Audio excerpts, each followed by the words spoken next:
The Spicy Six perform tonight on The Masked Singer, and six become five as we get ever closer to the finals in season 5 of The Masked Singer. Let's talk about it.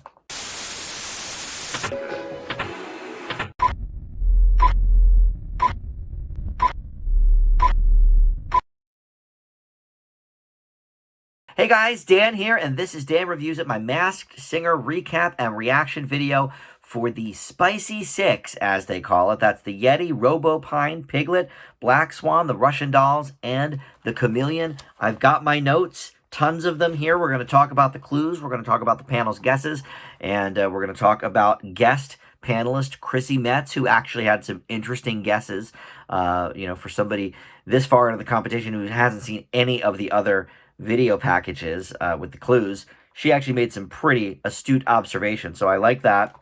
But before we get into the episode tonight, I do want to encourage you to subscribe to my channel if you are not so far on board. And if you want to go even a step further, you can hit that little bell below the subscribe button, and you can get all the notifications for my videos. May they be Masked Singer or TV reviews or food reviews. You never know what you're going to get here on the channel. But of course, comments are the most important part of my Masked Singer videos, because you guys help me figure out kind of what direction I'm leaning. Am I right? Am I wrong? So I always love hearing from you guys in the comments. Let's get into this episode. Like I said, the special guest was Chrissy Metz, star of This Is Us. Love her. Love that show.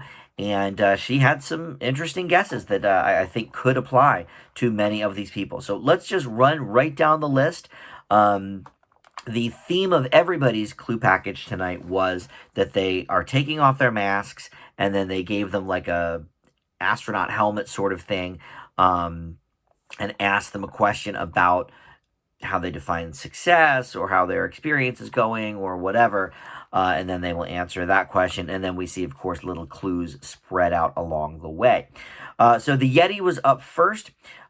He says that he has a daughter, because he was talking about when she was born and he couldn't wait to hold her.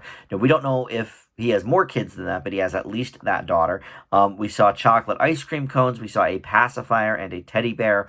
All obviously, baby clues there. We saw him, we saw somebody cutting up a rug with scissors. So, cutting a rug is a famous expression for, dancing. And the song he did was It Takes Two, one of my favorites, Rob Bass and DJ Easy Rock.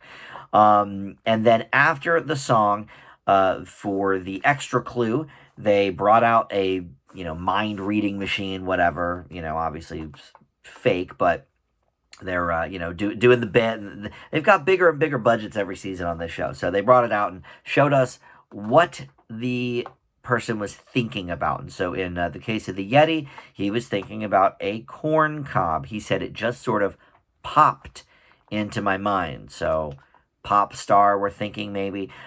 So the clues, or the guesses from the panel, included Jason Derulo and Vin Diesel, both from Ken. He was thinking Vin Diesel because of the pacifier clue. And then Chrissy Metz thought it might be Trey Songz or Miguel. I don't really know Miguel that well. I know Trey Songz. But I'm going to stick with the guess I've had now for a couple of weeks. It wasn't my initial impression on the Yeti. I believe that was some sort of sports figure. But I'm going to stick with what I said last week. And I think this could be Omarion. I don't know how specifically these clues represent him. He does have kids. I don't know if he has a daughter or what he has. I don't know what the deal is with the chocolate ice cream cones either. But I wouldn't really consider him pop either. Popped into my mind. But maybe he has a song with pop in the title or something, or maybe he co-wrote Dirty Pop for NSYNC. Who knows? But I'm sticking with my guess of Omarion for that. Okay, up next is the Robo Pine. We're actually going to come back to them last, because that's who got voted off, and I still don't know who is under that mask. So we're going to get back to the Robopine at the end and keep moving forward here. So Piglet then was up next. He said that one thing you might not know about him is when he was with his frat buddies, he shaved his head, and he didn't ever realize this, but there is a birthmark on the side of his head in the shape of an apple. So we didn't know that before about him, and neither did he, apparently. We saw vampire teeth. We saw the number 1 standing up in the middle of a circle of other fallen numbers, 2, 3, 4, and 5.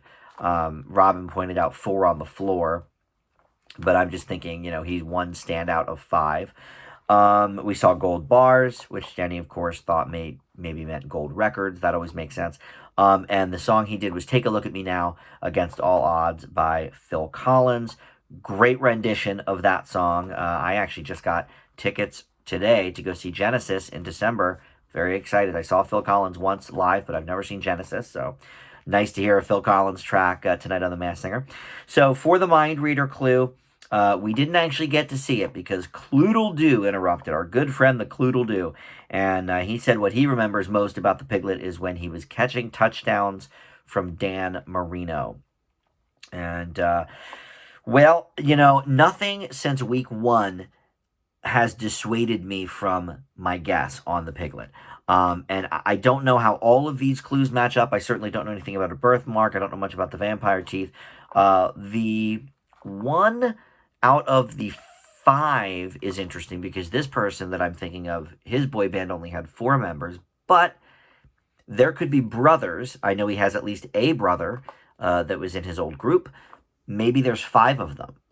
I don't know, but the guesses from the panel included Ian Somerhalder or Taylor Lautner because of the vampire teeth, Brian Luttrell from Backstreet Boys, which would explain the 1 out of 5, but Nicole was thinking like I am, and that voice is unmistakably Nick Lachey. I'm sticking with it. I've said it since week 1. This far out, week 5, 6 of them singing, if I haven't wavered yet, I'm pretty much going to go down with the ship. This to me has always been Nick Lachey from that amazing voice.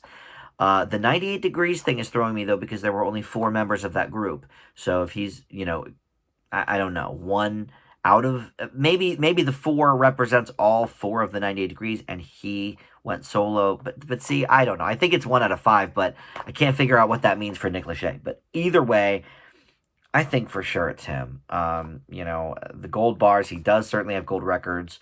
I don't know what the vampire clue is, but it doesn't matter. To me, the voice is Nick Lachey, 100%. Next is the Black Swan. We saw an umbrella overshadowing a couple of cups at a table and like some unlit candles, like a romantic dinner kind of thing. She said that when she was a kid, she would put out a hat and sing for people on the street, and they would give her money. We saw a little memory board sort of thing with a picture of a horse, really a pony. It was like a baby horse, a human baby, and then like a nucleus or a proton or some kind of science thing. We also saw New Hampshire, a soda can, and then she sang Do I Do by Stevie Wonder. And for her mind reader, we saw Mariah Carey, which, of course, that was humorous because Nick was married to her, Nick Cannon. So they had a little fun with that. And she said that she passed one of Mariah's records, and that is a big feather in her cap. So the guesses from the panel included Kesha. Christina Milian is who Chrissy Metz thought. I didn't hate either of those guesses, but Christina Milian is somebody else that Nick Cannon dated, so there was some humor there as well. And then Ken thought it might be Chrissy Metz's co-star Mandy Moore on This Is Us, and she said, no, that's not true. And his main thing was the New Hampshire clue. And she was like, well, Mandy Moore might have been born in New Hampshire. I don't know, but she was raised in Florida. And Robin chimed in and said, well, you know what? Even if somebody just drives through New Hampshire, that's good enough for a clue on this show, which is not wrong because these clues are just, they really play free and loose with these clues. And then sometimes they never explain them. All right. Well, vocally, I still think you guys are right in the comments. I'm not sure how any of these clues match this person except the Mariah clue. I don't know about passing one of her records, but I do know that she sang with Mariah in Vegas a couple of years ago, and it's one of her heroes. The only record I can maybe think of is that she could have been the youngest artist to have a platinum single or something, the youngest female maybe, because Mariah Carey's not the youngest to have a number one hit, obviously, but she was probably 19 or 20 when Vision of Love came out. And Debbie Gibson, Foolish Beat, she was 16 or 17, but maybe that didn't sell 1 million copies, so maybe that's the record. Maybe JoJo's Leave, Get Out sold 1 million copies, and it broke Mariah Carey's record for the youngest female artist to have a platinum single. I don't know, but my guess is JoJo. I think you guys are onto it in the comments. The first week I was not thinking it, but the voice really does match up, and I hope it is JoJo, because I've always thought JoJo had a great voice, and then after her first couple hits, she didn't really, go anywhere, and she discussed that a little bit in some of these clue packages, but I do think it's JoJo. All right, Russian Dolls are next. We saw a nickel and a dime. Or they said there's harsh criticism of their looks and their music from way back in the day. And there was only 2 of them, by the way, interviewed for the clue package and that sang, technically, in the song tonight. But we know there's at least 3 of them. We saw a belt buckle. They said they reached a lot of outsiders like us. And the song they did was Shallow from the great movie A Star is Born, Bradley Cooper, Lady Gaga. What's interesting about that choice is that from the start, the panel has been stumped about the gender of all of these singers. They really are thinking there's a female in there, and they've gone back and forth on it. Sometimes yes, sometimes no. They've guessed Lady Antebellum. They've guessed other things with female performers. But, as I've been saying from the beginning, Taylor Hanson's voice has always been higher pitched. He was very much mistaken for a girl when they were younger. I mean, Zach was, I think, 13 or 14 when they broke, and Taylor was probably 16. So he's always had a higher voice there. For the mind reader clue, there was a kangaroo, and they said, much like kangaroos with their joeys, you never know how many of us are going to pop out. And again, the pop clue there. So Hanson was talked about by Jenny. She sort of bit off of what Nicole was saying last week with that. And then Ken was thinking it could be Nickelback with the nickel and the dime. And he thinks if it's a female voice, too, maybe it's Chad Kroeger and his ex-wife, Avril Lavigne. I really think they pay Ken to say the stupidest garbage. There's no way that's... First of all, Chad has a very distinctive voice. I think you would be able to tell him from a mile away, and he's not really known for his harmonies. Look, I'm sticking with my guess since week 1. Russian Dolls were the very first to perform on this entire season, and I said it from the start. I'm sticking with it. It's Hanson. Trust me on this. Some of you keep trying to fight me in the comments. Maybe it's this person. Maybe it's that person. All right, I've been promising this a couple of weeks. I dug it out. Okay, this is when I met Hanson. This was my friend. Let me turn off my monitor here. Maybe you can see it better. This is me and my friend Christine meeting Hanson back in the day. It must have been 2000 and... I don't know. God, look at my hair. It had to be 2000 or 2001 maybe for that. And, yeah, man, I mean, I am a Hanson fan. I told you I would try and find that picture. This was me and them backstage. Zach is still just a kid. He's probably 17 in that picture. So, look, trust me on this. I'm a huge fan. It is Hanson. All right, finally, Chameleon. There was orange slices in the picture. He said he was a military kid. We saw brownies for sale, and the sale had a $sign in it. We saw a captain's hat. We saw a toy plane, and his song, he was biting off one of his buds that was on The Masked Singer, Busta Rhymes, Put Your Hands Where My Eyes Could See. Was that this season? No, that was last season. I think that was season 4. I get them all confused now. They all run together for me. I think it was season 4, though. For the mind reader clue, there were Air Jordans in there.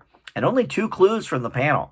Young Thug was one of them, and Snoop Dogg was the other. But look, here's another one where I wasn't on this one right from the start, but after a couple of weeks, you guys in the comments convinced me. I listened to the voice some more, and I think for sure this is Wiz Khalifa. especially with the military stuff. He was a military brat growing up. I know that. I know he's from, Pittsburgh is where he sort of, broke big or calls home or whatever, but there was a Pittsburgh clue earlier, but he did grow up all over because he was a military kid. So I think, again, this is a lock on Wiz Khalifa. All right, so for me, all of these in the top five, I am very confident on.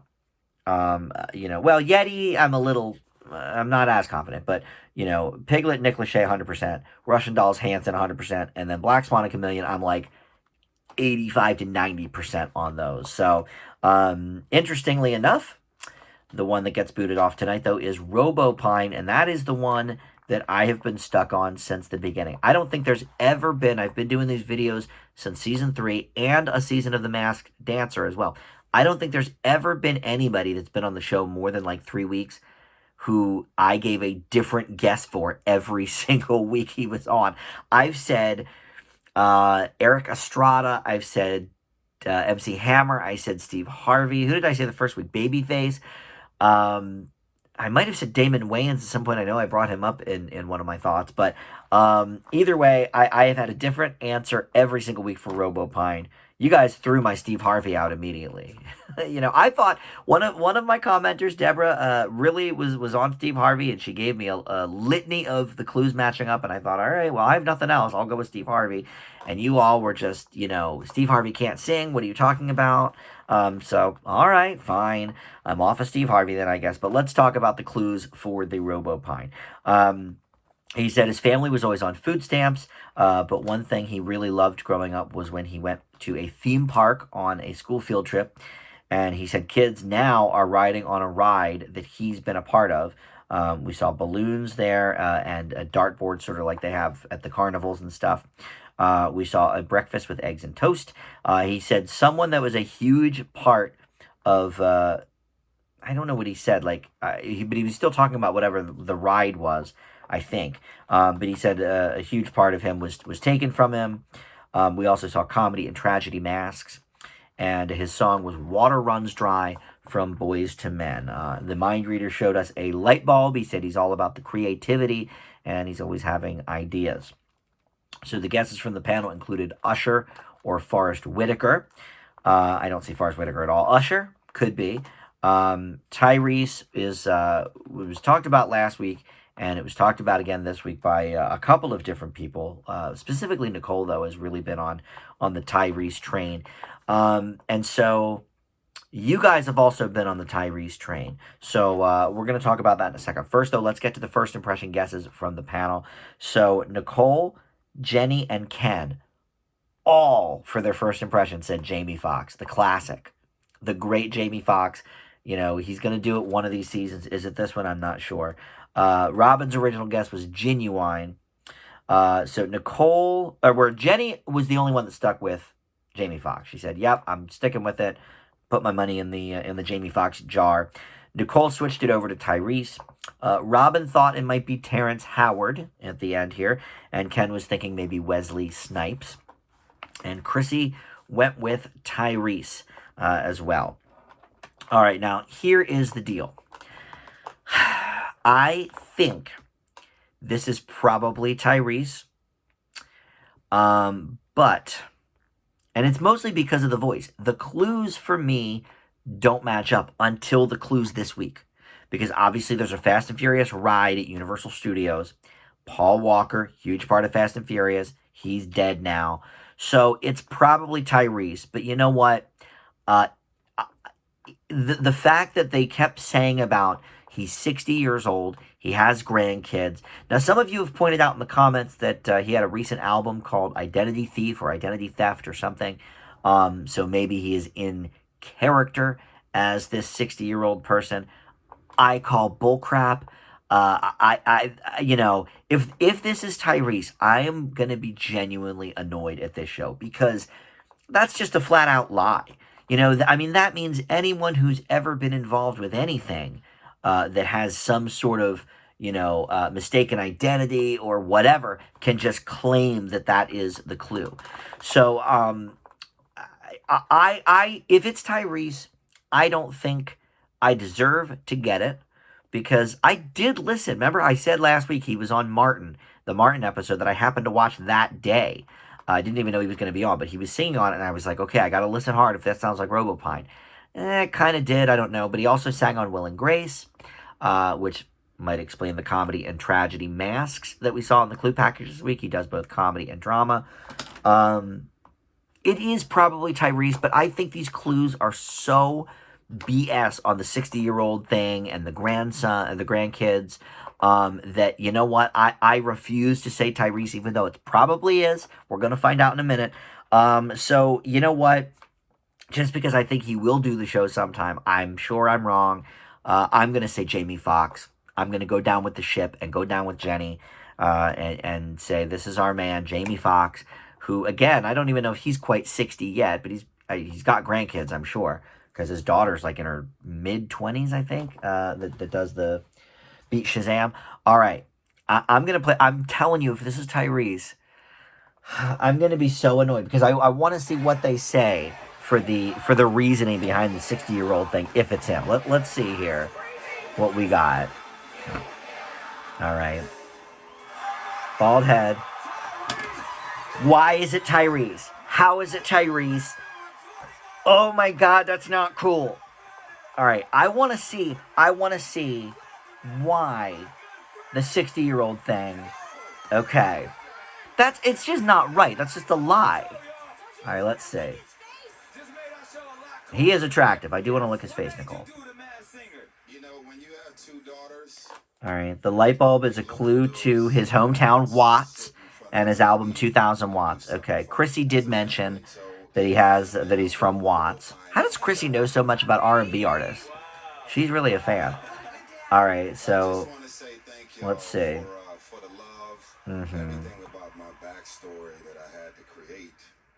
Tell me. I know all of y'all personally. Oh, so that's not fair. I was completely in character. So he just became a different character. And see, that just isn't fair. That's nonsense. All right, well, that is I mean, that's the worst reveal I've ever seen. I mean, look, you guys in the comments kept saying Tyreese, and I wasn't denying that the voice was exact. I mean, I got it. The voice sounds like Tyreese. But, you know, you can't just make up an entire backstory because then the clues become meaningless. I'm really disappointed in that, to be honest. I hope you guys are too. Please, in the comments, tell me how you feel about this really being Tyreese. And you guys in the comments saying, like, oh, maybe it's for his album Identity Thief. That's not even the reason either. All right, let's see. There's still a few seconds left. Let's see if there's anything else that is said here. He's walking like an old man. Yeah, okay. Got it. So he does know everybody on the panel personally. So it makes sense that he would maybe make things up. But you could say things, the pacifier of baby toys, allude to his movie Baby Boy. Okay. I didn't know he was in Baby Boy. All right. That's good. We can mute that then, see if anything else comes up. But, all right, I forgot he was in Baby Boy. I probably knew that at some point. But, I just, you know, well, that means, so, you know, Donnie Wahlberg, we've talked about him maybe coming on the show at some point. Jenny always thinks every season, oh, it might be Donnie Wahlberg. So if it is Donnie Wahlberg, he can just come on and lie to everybody. That's some BS, man. And that's the thing, like, I didn't doubt that you guys were wrong and that it's Tyreese, but I refuse to take, you know, that as a win for me. Like, I knew it was probably Tyreese going into, especially when he started doing the Fast and Furious, like the ride and I lost my dear friend that was part of that experience with me, Paul Walker, obviously. It was pretty clearly, I guess, Tyreese, but, you know, Costa Rica, and I'm 60 years old, you know. That's BS, man. All right, well, that is another disappointing note to end on. This is like the third one this season that I've been pissed at the end. But thank you all for watching, and we'll see you back here next time for more Masked Singer. Bye.